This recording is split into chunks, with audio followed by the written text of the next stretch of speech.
You're listening to the All Systems Go podcast, the show that teaches you everything you need to know to put your business on autopilot. Learn how to deploy automated marketing and sales systems in your business the right way with your host, the professor of automation himself and founder of Automation Bridge, Chris Davis.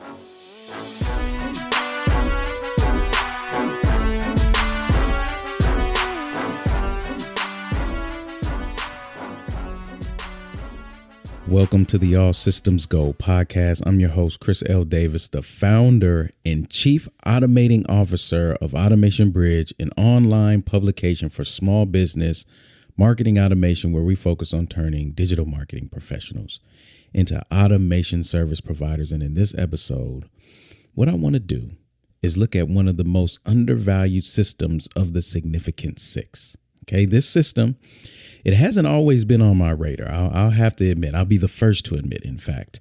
But I've been witnessing so many entrepreneurs of all walks starting to devalue this system for the sake of increased leads and sales. And I just want to raise a flag of caution before this gets out of hand. Okay. If you're new to the podcast, welcome. Do me a favor, listen to this episode in its entirety on the back end when we finished up. Make sure that you subscribe and leave a 5-star rating and review. For those of you who are listeners and not yet subscribers, please do so. Let's stop the dating game. Let's just make this official. Okay, subscribe to the podcast, become an official listener where you'll get notifications every Thursday because that's when we release new episodes. And you can subscribe in Apple Podcasts, Google Podcasts. You can subscribe on YouTube or wherever you get your podcasts. Okay. And remember, if you have not yet, please leave a 5-star rating and review. It will be greatly appreciated and gratefully helpful for Apple to understand just how important it is to feature this podcast so more small business owners can come into the light of knowledge and tutelage and training and expertise that you all have and that you all have now and have done. All right. So let me just say this. If you want to increase sales, you must increase your capacity to deliver. They work hand in hand. And as selling, as it becomes less of a mystery online, and here's an asterisk here because this is for some, because there are still a lot of people who are just confused and overwhelmed with selling online specifically. But as it becomes more standard for small businesses, it's easy to treat it as the finish line, right? I mean, in fact, the mistake I see most people make is their customer journey ends at the sale. Let's just venture out into what common marketers are teaching right now. When you hear the word sales funnel, it literally ends with the sale. Okay. Very rarely do you hear someone talk about a sales funnel beyond the sale. Right. Then it starts when you start to talk beyond the initial sale, you start to hear the term customer journey or, things of that nature. But traditionally, lazy and common marketing teaches you that the goal post is the sale. Right. And it's wrong. It really is. And again, my hand is up as the first to admit. When I started out in my marketing career, the end game was the sale, more sales, scale with sales, right? But it's wrong because how someone receives their product is just as important as the product that they buy. Okay. They're not separate experiences. They're just different phases of the same process. Right. And it's why I want to propose to you to stop looking at your product separately from the delivery of it. They're one and the same. It's almost like a person having a brain and a heart. Yes, they're separate entities, but they have to be thought of inclusively for you to live. And that's how your business has to be looked at. If one fails, it all fails. Okay, these are intricately connected. And we have to stop looking at them as separate. Doing so, and when you look at them as separate, they're just, oh, okay, sales here. Okay, well, we'll figure out how to get it to them. Just sell, right? It does your customers a great disservice, as well as your own customer journey. And this is why I call the delivery system the most undervalued system of the Significant Six. Recall in the previous podcast with the Significant Six, it's traffic. These are the 6 systems: traffic, capture, delivery. Capture, traffic, capture. I can do this. Present, offer, deliver, and then follow up is throughout all of them. It changes as you go through each one, right? Well, delivery is the system that is most undervalued that we're talking about, but perhaps it's the most important. Perhaps it's the most difficult to figure out and execute consistently. And perhaps for too long, the focus has been on just sales and marketing. And when I say this, I by no means mean to minimize, sales and marketing. I just want to increase the awareness and focus of delivery. And as with many things, as they should be, is increasing the light, right? Or the focus on one does not inherently mean diminishing the other. Okay. In fact, I just want to bring it up to the same level, at least, as sales and marketing. And there's a reason and a couple experiences that bring this to the forefront for me, fueled by a lot of questions I receive when I'm speaking, teaching, educating, training, and then just overall observations I've made online. All right. So that's the backdrop to this thing. There's a reason and a couple experiences that really drove me to say, you know what, I've got to get this in the queue for the podcast. And the main reason for my awareness being elevated is enrolling and participating in high ticket programs. These are mainly leadership. Actually, all of them are leadership programs that provide a great experience post-purchase, right? Like you can tell things are well thought out, not just built on the fly. Because by now, I think if you're paying attention close enough, you can feel when something is being built on the fly, when people are figuring it out as they go along.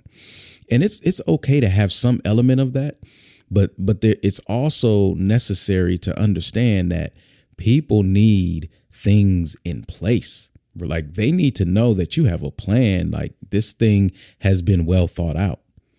So while you're, shooting first and aiming later, and while you're setting sail and building the ship on the way, just remember that you have to have some level of preparation and completeness done beforehand. Okay. And it looks different for everybody. But when I go through these programs, it's just so consistent. You could tell things are thought out. The themes, they tie in. The activities are consistent. The flow is conducive to understanding. It's just a different feel. You can always tell a polished and a mature offer than one that's being built for the first time, right? And since it's something that I admire, it forced me to focus more on the post-purchase experience in my business. And in doing so, I believe it's time well spent, as I've seen immediate positive impacts of doing such. But I think that it is a strong belief of mine now that it's time well spent focusing on the delivery of your product, from the timing of emails to the content within them, where I place certain items, when I place those items in front of people, when I highlight them, when I instruct them to go here, because there's so much, like, you're familiar with your stuff. So you forget how overwhelming and confusing it could be for somebody new coming in. But, you're so far removed from version 1 of this thing, some of you, that it's like, oh yeah, you have to be reminded, go here to update your billing, go here to update your profile. Oh, for the most important content to start out with, go here. Right. So for me, that's been my focus, right? How do I put things in front of, how do I do the timing and content balance to where it's not overwhelming, but it's very effective with instructing? How do I determine the most important items to repeat? Because some things you're going to have to say a few times for people to get it. How do I gauge understanding and facilitate engagement, etc.? These are all post-purchase considerations that I now am consumed with in a good way, right? And I'll say I was unbalanced starting out. I mentioned this at the top. I was focused on marketing and sales and like most of you now. And I just wanted to make the sale and hoped I could keep it, right? Hope the product was good enough that they wouldn't request a refund. And there's something to be said for that. And in fact, I believe that's a good start for any business. But as soon as you start getting sales and you say, hey, wait a minute, I think I have something, you have to start focusing on delivering. Okay, because again, if you want to increase your sales, you have to increase your capacity. Because if you're selling what you can't fulfill, it's all gonna fall. Right? It's just a matter of time. If you're like, look, we're selling and not fulfilling and we're doing fine, that's because you're not aware that what you're doing has an expiration date and you don't know when that date is, but it's coming. Right? So now, since focusing on delivery in the magnitude that I have, or AKA the post customer journey, I'm confident I can not only make the sale, I'm even more confident that they'll stay and pay again because I believe in the experience. Okay. Now, speaking of experiences, I said there's one reason and a couple experiences that bring this to the forefront. So that was my reasoning right there. You all just heard my reasoning and really focusing on delivery. And now I want to mention a couple experiences. The first being one with the startup that shall remain nameless out of respect. Okay. But when I was working with this startup, we were able to pre-sell over $1 million in a product that had never been created. Mastermind marketing behind it created the vision, the launch sequence, built up anticipation. People were ready. They were ready to go. And you have this successful launch. And then when it comes time to deliver, and for this particular product, the delivery vehicle wasn't wrong. It was just the product itself, as promised, was hard to fit in the delivery vehicle, right? So it doesn't matter. So understand this. To the customer, it doesn't matter what threw delivery off, whether they're like, oh, I understand, or not. If the delivery of it is off, it's off. And they paid, and it does not matter what they've paid. I've seen people cut up over a $50 payment more than people who have paid $5,000 for something and the delivery was off. I haven't. Traditionally, you'll see people get nastier over lower price products because lower qualification, lower barrier of entry, things of that nature. But no, this did not go well. But marketing and sales, let's have a party, do a backflip. Engineering and everybody else required to create and deliver, sweating bullets, right? This is a startup with multiple departments. You can't afford to do that. It's all you or your lean team. You can't afford to take that hit. You can't afford to have 5 to 10 negative reviews out there. It will take you out. And it has nothing to do with the great product, but a great product has to be matched with great delivery. Right? So that was one experience, and I couldn't pinpoint it, but it always stuck with me. I said, "Ooh, wow, you've got it." Especially if you're going to pre-sale. You know, it's like, look, if you're going to pre-sale, you need to make sure that you over deliver. Right? Like that's the key to pre-selling, is to over deliver, both on product and timeline. So if you're pre-selling and you're telling people, hey, look, we're going to start giving access next week, and you can beat that by a day. Hey, look, we're giving you 24 hour early access. You understand what I'm saying? But again, that requires a focus on the experience and not just the sale and production of the product. Because if we're just creating the product and rushing to the market and sell, right? We just miss this entire back end experience that is what's required for longevity.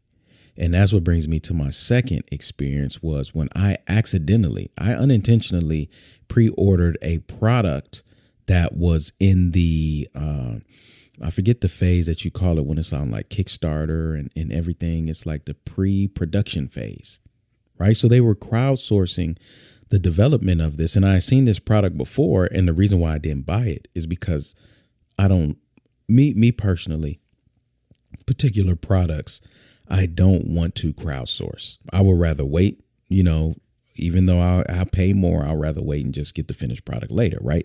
If it makes it to them. Some people love Kickstarter, Indiegogo and all of that. They get excited about it, right? And maybe I'll change my mind at some point, but right now, that's not my preference. So I had seen this product on one of these crowdfunding websites, but then I got a notification and it sent me to the website. So when I go to its website, I'm thinking, and there's no mention of Kickstarter or Indiegogo, I'm like, oh, they're in production.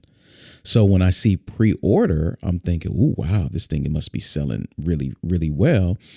And it tells me that it's going to deliver it in the last quarter of the year. So I'm midway through the last quarter of the year. So it's like, well, look, I can have this in a month and a half max. I'm used to my Amazon 2-day shipping and even overnight sometimes, or 1 day or same day, but I can wait a month and a half, I guess.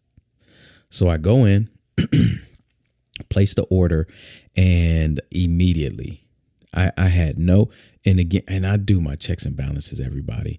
But right when I received the email notification in the next page, I'm realizing there is no mention of a proposed timetable. Like I saw Q4 of this year on the website, but I saw no mention of it anywhere else.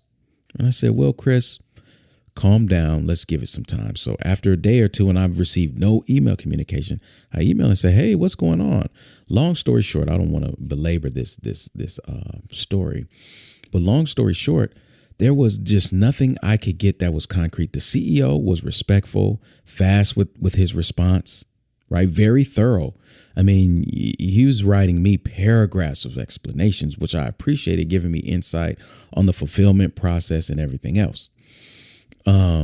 But I could never get anything concrete. I'm telling him there's an expectation made at point of exchange that I would get this Q4. Is that still true? And at the end of the day, where we're at, what the communication is, I went back to the website and saw that it's no longer Q4. Now it's out in the Q1 and Q2 of the next year. And I'm like, hold on. Now we've got a false finish line, right? Like the goalpost is moving. So I feel uneasy about this. So I reach out again. And then that's when he tells me, oh, based on your order, you'll be in Q2 of the next year. Now see what just happened. I pre-ordered under the premise of I would get it in the same quarter that I was ordering it in. Anytime within that quarter is fine. So not only do you say, okay, sorry, we're not going to make this quarter, it'll be the next. If that was the case, you should not have put Q1 on your website. I mean, Q4 on your website, right? But not just Q1, Q2. This means it could practically be 6 months before I get the product. So we go and say, well, is it a lot of money? Guess what? For me, the money doesn't even matter. In this particular situation, the money is important, but that's not the point. The point was this experience, this post-purchase experience left a bad taste in my mouth. And it became more about the principle than the money itself or even the product. Do I still want the product? Absolutely. It looks like an amazing product. Am I going to let them hold my money for 6 months because they did what I believe is just front end marketing and sales, and they're not paying any attention, as much attention as they need to on the fulfillment? I can't trust a business like that. And I get it. The CEO is going to have time to adjust and change and modify. I don't know how much they've raised, but that money's going to go faster than he realizes. And with this approach where you're just selling, we'll figure out the fulfillment. You better not. You all listening, you can't afford to figure out the fulfillment. Figure it out now. Shore it up now. That's going to increase the capacity. You can always turn on the faucet. I'm telling you, there's enough savvy advertising professionals out there. I'm training a community of automation service providers. So it's people out there that will be able to build the system. That's just going to be a matter of identification and putting it in place. But when that faucet turns on, you better be able to fulfill. And it's getting so frustrating to see so many people so focused on marketing and sales. That's it. I know that's the sexy part. And we talked about the unsexy part of business in a previous podcast. We've talked about that. And this is part of it, focusing on the delivery. And let me say this, while I've built my name and brand on marketing and sales automation, like I am the marketing automation guy, I understand there's more to grow a business than just that. I'm not so tunnel visioned, singularly focused, ignorantly aware or unaware, I should say. If I could go back, let me say this. Let me say in closing, let me say this. If I could go back, I wouldn't change much in terms of my focus and approach. I've always invested in leadership and mentorship. You know, before anything, I'll pay for leadership and mentorship before buying software. And I've never been opposed to paying for software to perform for me. I've always waited to produce results repeatedly before I promoted those results. And I've always been a process-driven, systems-oriented thinker. Okay, so those are things that have served me well. But if I could change one thing, if I could go back and change one thing, it would have to have been to not take in how the market was handling the post-purchase experience, not to ignore the lack of attention paid to that, and give myself more freedom to define it and focus on it as much as I did marketing and sales. I've done so now, so the balance is returned. But I'm just thinking, too often was my focus on marketing and sales and not fulfillment. I've always built out fulfillment systems. Don't get me wrong. So I know how to do it. I just never focused on it and never really paid attention to individually point out its value and its power. Okay. And again, you get short-sighted when it's just marketing to sales to bank account increase.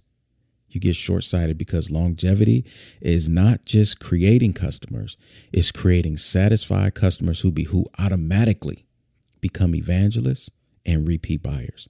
That's the only way to stay in business. You will burn yourself out and burn through all of your profits if you have to keep prospecting new customers. So you have to focus on the delivery. Don't make the mistakes that I've mentioned from these last experiences. Don't be that person.